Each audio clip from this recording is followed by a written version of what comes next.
अस्सलाम वालेकुम। अशफाक इसाक सत्ती आपके सामने है।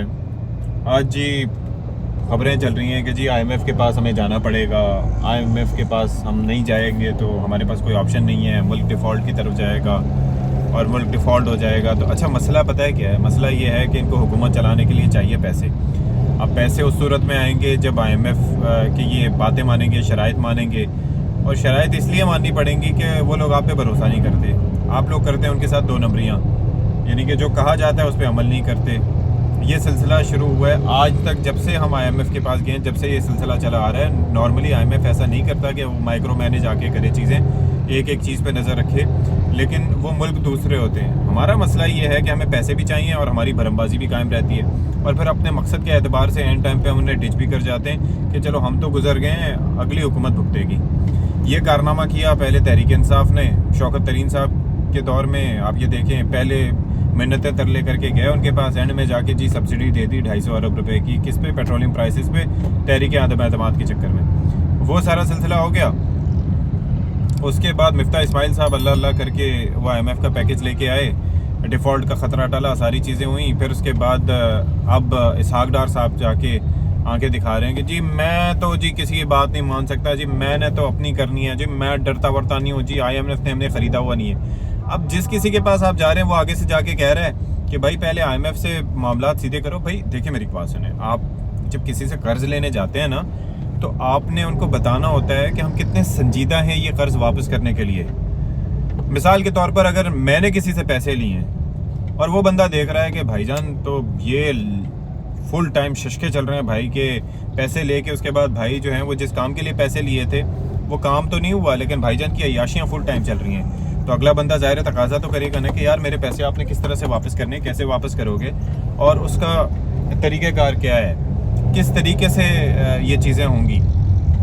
वो किस्त, अब वो करते क्या हैं कि वो किस्त जारी करते हैं यकमुश्त। अगर 3 अरब डॉलर है तो वो एक साथ नहीं जारी करेंगे, उसके लिए फिर जो है वो बोर्ड मीटिंग होती है, उसके अंदर फिर जायज़ा इजलास होता है, फिर वो उनकी टीम आती है, फिर वो देखती है कि हमने क्या इक़दाम किए, किस तरीके से हम अपनी मईशत। देखो पैसे वापस करने के लिए पैसे कमाना ज़रूरी है, तो आप किस तरीके से कर रहे हैं। सब्सिडीज़ आपने इजाफी तो नहीं दे रखी लोगों को, वो ख़त्म होंगी तो फिर उसके बाद ही ज़ाहिर है कि आप इस पोजीशन में होंगे कि लोगों को पैसे दे सकें। लेकिन ये इधर उधर नवाजने के चक्कर में अब आईएमएफ अगर देखेगा कि भाई 76 रुकनी इनकी काबीना है, ठीक है, वैसे इधर उधर शशके इनके सारे चल रहे हैं, खर्चे सारे चल रहे हैं, वो खर्चे कम नहीं हुए, और फिर बात करके कह रहे हैं कि जी हमें आईएमएफ का पैकेज देना है। अब एक काम तो कर रहे हैं कि अवाम के ऊपर बोझ डाल रहे हैं कि जी पेट्रोलियम लीवी जो है वो बढ़ाते चले जा रहे हैं, डीजल पे भी बढ़ा दी, पेट्रोल पे भी बढ़ा दी।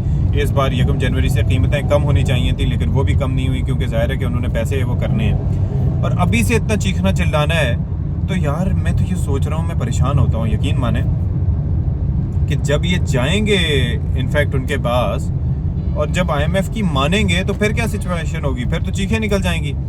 अभी ग्रोसरी करने के लिए जाओ तो एक महीने जो चीज़ अगर आप फ़र्ज़ करें 25,000 का आपने महीने की ग्रोसरी की थी, इस दफ़ा आप जाएंगे तो आपको 25 में 7-8 हज़ार का इजाफा हो जाएगा। और ये हर साल, ये हर महीने ये चीज़ हो रही है, मतलब एक महीने में निर्ख कुछ के कुछ हो जाते हैं। आप अगर यकीन नहीं आता, आप दूध की कीमतें देख लें, अंडे की कीमतें देख लें, मुर्गी आप देख लें कि वो पहुँच से बाहर होती चली जा रही है, और शजर ममनुआ एक तरह से हो रही है कि जाहिर है कि अफोर्डेबिलिटी एक बड़ा सवाल बन चुकी है।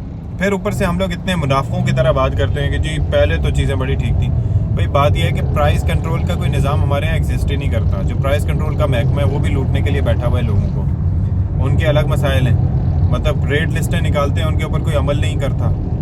पहले भी ये 400-400 500-500 रुपये किलो, 600 रुपये किलो बीफ के रेट लिखते थे, वो अगले 800 से 900 देते थे।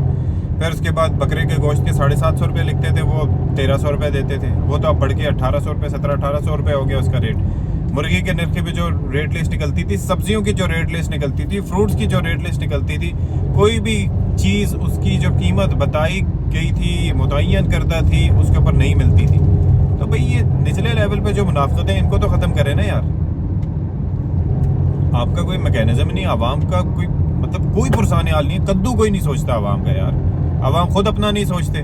मैं तो हैरान होता हूँ कि यार आप ये देखें कि वैसे सारे रोना रोते हैं, हम टीवी पे बैठ के रोना रो रहे होते हैं कि यार आवाम तो बड़े सफ़र कर रहे हैं, तरस रहे हैं, तड़प रहे हैं। एक जानिब हम ये कहते हैं, दूसरा बाहर जाओ तो मार्केटें भरी पड़ी हैं। यार चलो गाड़ी वाले हो सकता है कि खुशहाल तबके से ताल्लुक़ है, बाइक वाले हमारे भाई जो हैं वो भरे पड़े होते हैं जी, शॉपिंग कर रहे हैं, ख़रीद रहे हैं, कभी मजाल ऐसा हुआ हो कि महंगाई हो गई हो, लेट्स से कि मैं थाईलैंड में था, वहाँ पर टमाटर उन्होंने कुछ स्टांग भात का उसकी जो डिनोमिनेट करें उसकी छोटी जो करेंसी होती है उससे कम की वो स्टांग होते हैं, कुछ स्टांग उन्होंने कीमत बढ़ा दी।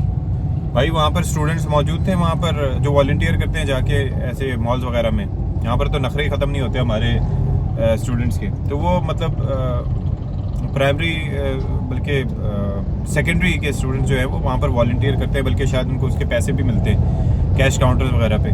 तो उन्होंने हमसे कहा कि भाई आप ये टमाटर ना ख़रीदें क्योंकि इनकी कीमत उन्होंने बेजा बढ़ाई है इस तरीके से, तो वी आर प्रोटेस्टिंग, तो आपकी मर्ज़ी है अगर आप ना ख़रीदें तो। हमने नहीं ख़रीदे भाई, 2 दिन में घुटनों पे आ गए थे सारे। पूरी दुनिया के महज़ब मुल्कों में ये चीज़ होता है, हमारे यहाँ जो चीज़ महंगी नहीं हुई भाई, दूध महंगा हुआ ना, आपने कौन सा दूध पीना छोड़ दिया यार, आप उसी तरीके से ख़रीद रहे हो। 3 किलो दूध अगर पहले आता था तो 3 किलो अब भी आता है। दूध का कार्टन पहले 1800 का, 1700 का, 1600 रुपए का जब आता था तब भी आप लेते थे, अब 2200, 2300, 2400 का आ रहा है तब भी आप ले रहे हैं। मतलब व्हाट हैज़ चेंज्ड?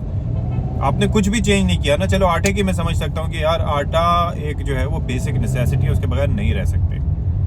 आटा अगर 100 का होगा तब भी खरीदना है, आटा 130 का होगा तब भी खरीदना है, 60 का था तब भी खरीद रहे थे, लेकिन खरीदते रहेंगे क्योंकि वो ज़रूरत की चीज़ है। लेकिन यार इनका क्या भाई, इनके ऊपर तो थोड़ा आप कर सकते हैं ना। फ्रूट्स महंगे हैं ना खरीदें, कहाँ करेंगे, ख़राब करेंगे, ख़राब करके फिर उनको होश ठिकाने आएंगे। अंडे आप खाना छोड़ दें कुछ दिन के लिए, जब सस्ते होंगे फिर ले लेना यार, ताकि अगलों को अपना एहतजाज तो रजिस्टर कराएं ना। आपका एहतजाज क्या है? आपका एहतजाज है निकलेंगे, वो जी क्या नाम है उसका, सड़क ब्लॉक कर दी, वो जी रास्ता ब्लॉक कर दिया, टायर जला दिए, इमलाक जला दी। जहालत वहाँ पर भी हमें नज़र आती है आवाम की। भाई तो ये जहालत ना दिखाएं ना, थोड़ा सा तमीज़ से, तहजीब से, तरीके से, इस तरीके से अपना प्रोटेस्ट जो कि एक प्रोडक्टिव वे में हो, जिससे अगलों के होश ठिकाने आए कि भाई ये कौम है, इनके अंदर एका है, हमने इनको इस तरह से बना नहीं सकते, हम इनको इस तरह से धोखा नहीं दे सकते। तो जब आप इस तरह से करेंगे ना तो पीपल विल लर्न, वो आपसे डरेंगे, फिर उनको पता चलेगा कि आपकी ताकत क्या है। तो ओवरऑल बड़ा जी सख्त टाइम है आगे, अभी इतना सख्त टाइम है तो आगे सोचें क्या होगा। अल्लाह खैर करे।